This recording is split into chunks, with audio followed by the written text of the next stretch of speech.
بسم اللہ الرحمن الرحیم۔ السلام علیکم۔ روایت ہے حضرت ابو ہریرہ رضی اللہ تعالیٰ عنہ سے، فرماتے ہیں فرمایا رسول پاک صلی اللہ تعالیٰ علیہ وآلہ وسلم نے، اس کی قسم جس کے قبضہ میں میری جان ہے، اگر تم گناہ نہ کرو تو اللہ تبارک و تعالیٰ تمہیں لے جائے اور ایسی قوم لائے جو گناہ کریں پھر معافی مانگے تو اللہ تبارک و تعالیٰ انہیں بخشے۔ دوستو، اس حدیث مبارکہ کی تشریح ڈسکرپشن میں تفصیل کے ساتھ موجود ہے۔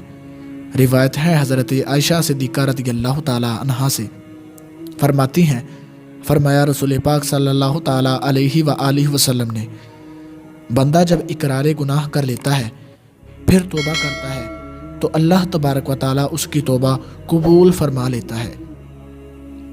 روایت ہے حضرت ابو ہریرہ رضی اللہ تعالیٰ عنہ سے، فرماتے ہیں فرمایا رسول پاک صلی اللہ تعالیٰ علیہ وآلہ وسلم نے کہ بندہ جب کوئی گناہ کر لیتا ہے پھر کہتا ہے مولا میں نے گناہ کر لیا، مجھے معافی دے دے، رب تعالیٰ فرماتا ہے کیا میرا بندہ جانتا ہے اس کا کوئی رب ہے جو گناہ معاف بھی کرتا ہے اور اس پر پکڑ بھی لیتا ہے؟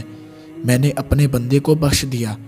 پھر جتنا رب تعالیٰ چاہے بندہ ٹھہرا رہتا ہے، پھر کوئی گناہ کر بیٹھتا ہے، کہتا ہے یا رب میں نے گناہ کر لیا، مجھے بخش دے، رب تعالیٰ فرماتا ہے کیا میرا بندہ جانتا ہے کہ اس کا کوئی رب ہے جو گناہ بخشتا ہے اور اس پر پکڑ بھی لیتا ہے؟ میں نے اپنے بندے کو بخش دیا۔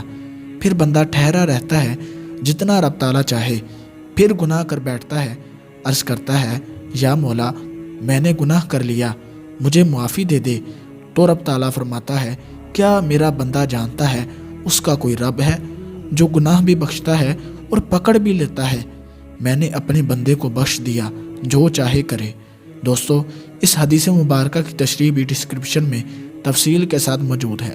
اللہ تبارک و تعالیٰ سے دعا ہے کہ اللہ رب العزت ہمیں ان احادیث پر عمل کرنے کی توفیق عطا فرمائے۔ ملتے ہیں کسی اگلی ویڈیو میں، تب تک کے لیے اللہ حافظ۔